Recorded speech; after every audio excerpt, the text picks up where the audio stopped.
Small screen ಇಂದ big screen ಗೆ entry ಕೊಟ್ಟಿರುವಂತಹ ಸಿರಿ ರಾಜು ಅವರು ಪೊಲೀಸ್ ಗೆಟಪ್ ನಲ್ಲಿ ಮಿಂಚಿದ್ದಾರೆ. ಅದರಲ್ಲೂ ಅವರ ಆಕ್ಟಿಂಗ್ ಗೆ ಪ್ರತಿಯೊಬ್ಬರು ಕೂಡ ಭೇಷ್ ಅಂತಿದ್ದಾರೆ. ಮೊದಲಿಗೆ ಸಿನಿಮಾ ಬಗ್ಗೆ ಮಾತಾಡ್ತಾ ಒಂದಿಷ್ಟು ವಿಚಾರಗಳನ್ನ ಮಾತಾಡೋಣ. ಸೊ ಹೇಗಿದ್ದೀರಾ ಮೊದಲಿಗೆ? ತುಂಬಾ ಚೆನ್ನಾಗಿದ್ದೀನಿ, ಥ್ಯಾಂಕ್ ಯು. ತುಂಬಾ ದಿವಸಗಳು, ಹತ್ತತ್ರ ಒಂದು ವರ್ಷದ ನಂತರ ನಿಮ್ಮನ್ನ ನಾವು ಮೀಡಿಯಾ ಮುಂದೆ ನೋಡ್ತಾ ಇರುವಂತದ್ದು. ಏನ್ ಕಾರಣ ಮೀಡಿಯಾ ಮುಂದೆ ಬಂದಿಲ್ಲ ಅಂತ? ಫಸ್ಟ್ಲಿ ನಾನು ಪ್ರೆಗ್ನೆಂಟ್ ಆಗಿರೋದ್ರಿಂದ ನಾನು ಇವಾಗ ಸದ್ಯಕ್ಕೆ ಇಂಡಸ್ಟ್ರಿಗೆ ಬ್ರೇಕ್ ತಗೊಂಡಿದ್ದೀನಿ. ಅಂಡ್ ಈ ಸಿನಿಮಾ ನಂದು ಲಾಸ್ಟ್ ಶೂಟಿಂಗ್ ನಾನು ಮಾಡಿದ್ದು. ಅಂಡ್ ಲಕಿಲಿ ನಾನು ಪ್ರೆಗ್ನೆಂಟ್ ಇರ್ಬೇಕಾದ್ರೆ ನಾನು ಈ ಸಿನಿಮಾ ನೋಡೋದು ನಂಗೆ ತುಂಬಾ ಖುಷಿ ಆಗ್ತದೆ. ಅಂಡ್ ಇದೇ ಟೈಮಲ್ಲಿ ಇದು ರಿಲೀಸ್ ಆಗಿರೋದು ನಂಗೆ ಇನ್ನೂ ಖುಷಿ ಆಗ್ತದೆ. ಸೊ ಅಂಡ್ ನಿಮ್ಮೆಲ್ಲರಿಗೂ ಗೊತ್ತಿರೋ ಹಾಗೆ ನಾನು ಇವತ್ತೇ ರಿಲೀಸ್ ಆಗಿರೋದು, ಬರ್ಬರಿಕಾ ಅನ್ನೋದು ಇವತ್ತು ರಿಲೀಸ್ ಆಗಿರೋದು.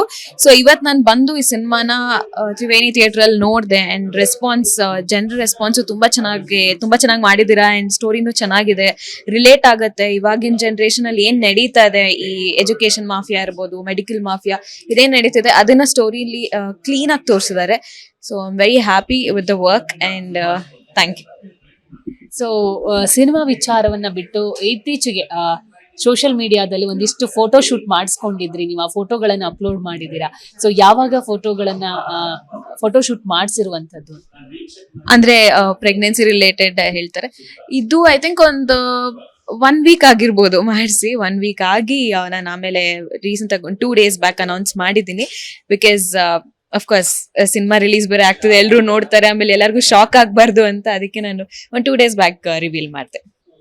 ಸೊ ನಿಮ್ಮ ಕಾಸ್ಟ್ಯೂಮ್ ವಿಚಾರಕ್ಕೆ ಬರೋದಾದ್ರೆ, ಪೆನ್ಸಿಲ್ ಅಂದ್ರೆ ಸ್ಲೇಟ್ ಕಲರ್ ಕಾಸ್ಟ್ಯೂಮ್ ಇತ್ತು. ಸೊ ಇಬ್ರು ನಿಂತ್ಕೊಂಡು ಒಂದು ಫೋಟೋ ತೆಗ್ಸಿದ್ರಿ. ಸೊ ಆ ಒಂದು ಕಾನ್ಸೆಪ್ಟ್ ಏನಾದ್ರು ಇಟ್ಕೊಂಡಿದ್ರಾ ಈ ಫೋಟೋ ಶೂಟಿಗೆ ಸಂಬಂಧಿಸಿ? ಇಲ್ಲ, ಆತರ ಏನ್ ಕಾನ್ಸೆಪ್ಟ್ ಇಲ್ಲ. ರ್ಯಾಂಡಮ್ ಆಗಿ ಪಿಕ್ಚರ್ಸ್ ತೆಗ್ಸ್ಕೊಳ್ಳೋಣ ಅಂತ. ಬಿಕಾಸ್ ನನ್ಗೆ ಅಷ್ಟು ಇಂಟ್ರೆಸ್ಟ್ ಇರ್ಲಿಲ್ಲ ಇದ್ರದ್ದು ಶೂಟ್ ಮಾಡಿಸ್ಬೇಕು ಅಂತ. ಬಿಕಾಸ್ ಆದಷ್ಟು ಸ್ವಲ್ಪ ಪ್ರೈವೇಟ್ ಆಗಿ ಇಡೋಣ ಅಂತ ಅನ್ಕೊಂಡಿದ್ವಿ. ಬಟ್ ಆಚೆ ಕಡೆ ಗೊತ್ತಾಗತ್ತೆ. ಅದಕ್ಕೆ ಸಿಂಪಲ್ ಆಗಿ ಕ್ಯಾಶುಯಲ್ ವೇರ್ ಅಲ್ಲೇ ಮಾಡಿಸ್ಕೊಂಡ್ವಿ ನಾನು ಸಾಗರ್. ಸಿರಿ ಲೈಫ್ ಒಂಥರ ಇತ್ತು, ಇವಾಗ ಮದುವೆ ಆದ್ಮೇಲೆ ಯಾವ ತರ ಲೈಫ್ ಬದಲಾಗಿದೆ ಅಂತ? ಏನು ಅಷ್ಟು ಡಿಫ್ರೆನ್ಸ್ ಅಂತ ಅನ್ನಿಸ್ತಿಲ್ಲ. ಬಿಕಾಸ್ ಸಾಗರು ನಾನು ಮುಂಚೆಯಿಂದ ಫ್ರೆಂಡ್ಸ್ ಆಗಿದ್ವಿ. ಅಂಡ್ ಆ ಫ್ರೆಂಡ್ಶಿಪ್ ಅನ್ನೋದು ತುಂಬಾ ಡಾಮಿನೇಟ್ ಮಾಡುತ್ತೆ ನಮ್ಮ ಮದ್ವೆ ವಿಷಯಕ್ಕೆ ಬಂದ್ರೆ. So we are really good friends even ನಾವು. ಅಂಡ್ ಮದ್ವೆ ಆಗಿದೆ ಅಂತ ನನಗೇನು ಅಷ್ಟು ಇದು ರಿಸ್ಟ್ರಿಕ್ಷನ್ಸ್ ಆಗ್ಲಿ ಅದೆಲ್ಲ ಏನಿಲ್ಲ. I am very happy right ನಾವು. ಆಕ್ಚುಲಿ ಇನ್ನೂ ಖುಷಿಯಾಗಿದ್ದೀನಿ. ಪ್ರೆಗ್ನೆನ್ಸಿ ಡೇಸ್ ಅನ್ನ ಯಾವ ತರ ಎಂಜಾಯ್ ಮಾಡ್ತಾ ಇದ್ದೀರಾ? ಯಾವ್ದೆಲ್ಲ ಬಯಕೆಗಳು ಶುರು ಆಗಿದೆ ಅಂತ? ಬಯಕೆ ಅಂತ ಅಷ್ಟೇನ್ ಆಗ್ತಿಲ್ಲ ನನಗೆ, ಅವಾಗವಾಗ ಆಗತ್ತೆ. But I am enjoying this phase. And also ಈ ವರ್ಷ ತುಂಬಾ ಸ್ಪೆಷಲ್. ಏನಕ್ಕಂದ್ರೆ ಒಂದು ಪ್ರೆಗ್ನೆಂಟ್ ಆಗಿದ್ದೀನಿ. ಅಂಡ್ ಪಾಪು ಇನ್ನೊಂದ್ ಸ್ವಲ್ಪ ದಿನದಲ್ಲಿ ಅರೈವ್ ಆಗುತ್ತೆ. ಅಂಡ್ ಇನ್ನೊಂದ್ ಏನಂದ್ರೆ ಸಿನಿಮಾ ಬೇರೆ ರಿಲೀಸ್ ಆಗಿದೆ. So it's really happening and nice. ಸಾಮಾನ್ಯವಾಗಿ ಪ್ರೆಗ್ನೆನ್ಸಿ ಲೇಡೀಸ್ ಗಳಿಗೆ ಮಾವಿನ ಹಣ್ಣು ತಿನ್ಬೇಕು, ಈ ಫುಡ್ ತಿನ್ಬೇಕು ಅಂತ. ಸಿರಿಗೆ ಯಾವ ತರ ಫುಡ್ ತಿನ್ಬೇಕು ಅಂತ ಅನ್ಸುತ್ತೆ ಅವಾಗವಾಗ? ಸ್ಪೈಸಿ, ಒಂಥರ ಸಖತ್ ಸ್ಪೈಸಿ ಫುಡ್ ತಿನ್ಬೇಕನ್ಸುತ್ತೆ. ಅಫ್ಕೋರ್ಸ್ ಮಾವಿನಕಾಯಿ ತಿನ್ಬೇಕನ್ಸುತ್ತೆ ಅವಾಗವಾಗ. ಈ ಸೀಸನ್ ಮಾವಿನ ಹಣ್ಣದಲ್ಲ, ಎಲ್ಲಿಂದ ಹುಡ್ಕೊಂಡು ತರ್ತಾರೆ ಅಂತ ಹೇಳಿ? ಯೂಶಲಿ ತೋತಾಪುರಿ ಎಲ್ಲಾ ಸೀಸನ್ ಅಲ್ಲಿ ಸಿಗುತ್ತೆ ಅಂತ ಹೇಳ್ತಾರಲ್ಲ. ಸೊ ಲಕ್ಕಿಲಿ ಅದ್ ಸಿಗ್ತಿದೆ ಎಲ್ಲಾ ಕಡೆ, ಅದರಿಂದ ಅದಕ್ಕೆ ಚೆನ್ನಾಗಿ ಉಪ್ಪು ಖಾರ ಹಾಕೊಂಡು ತಿನ್ನುತ್ತೆ. ಸೊ ಒಂದು ಪ್ಲೇಸಿಗೆ ಹೋಗ್ಬೇಕು, ಈ ಕಡೆ ಟ್ರಾವೆಲ್ ಮಾಡ್ಬೇಕು, ಅಥವಾ ಎಲ್ಲೋ ಒಂದು ಹೋಗ್ಬೇಕು ಪದೇ ಅಂದ್ರೆ ಸಿರಿಗೆ ಈ ಟೈಮಲ್ಲಿ ಎಲ್ಲಿ ಹೋಗ್ಬೇಕು ಅಂತ ಅನ್ಸುತ್ತೆ? ಈ ಟೈಮ್ಗೆ ಆರಾಮಾಗಿ ಮನೇಲಿ ರೆಸ್ಟ್ ತಗೋಬೇಕು ಅಂತ ಅನ್ಸುತ್ತೆ. ಈ ತರ ಪ್ಲೇಸ್ಗೆ ಹೋಗ್ಬೇಕು ಅಂತ ಅಷ್ಟೇನ್ ಆಸೆ ಇಲ್ಲ. ಬಿಕಾಸ್ ಟ್ರಾವೆಲಿಂಗ್ ಅನ್ನೋದು ಹೆವಿ ಸ್ಟ್ರೈನ್ ಆಗುತ್ತೆ. ಅದಕ್ಕೋಸ್ಕರ ಮನೇಲೆ ಆರಾಮಾಗಿ ಚಿಲ್ ಮಾಡ್ಕೊಂಡು ಫ್ಯಾಮಿಲಿ ಜೊತೆ, ಹಸ್ಬೆಂಡ್ ಜೊತೆ ಇರ್ಬೇಕು ಅಂತ ಅನ್ಸುತ್ತೆ.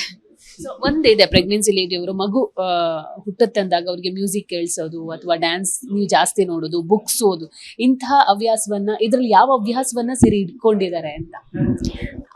ಮ್ಯೂಸಿಕ್ ಕೇಳ್ತೀನಿ. ಅಂಡ್ ಇನ್ನೊಂದ್ ಏನಂದ್ರೆ, ಅದು ಗೊತ್ತಿಲ್ದಿರೋನು ತುಂಬಾ ಸಿನಿಮಾಗಳು ನೋಡ್ಬಿಟ್ಟೆ ನಾನು.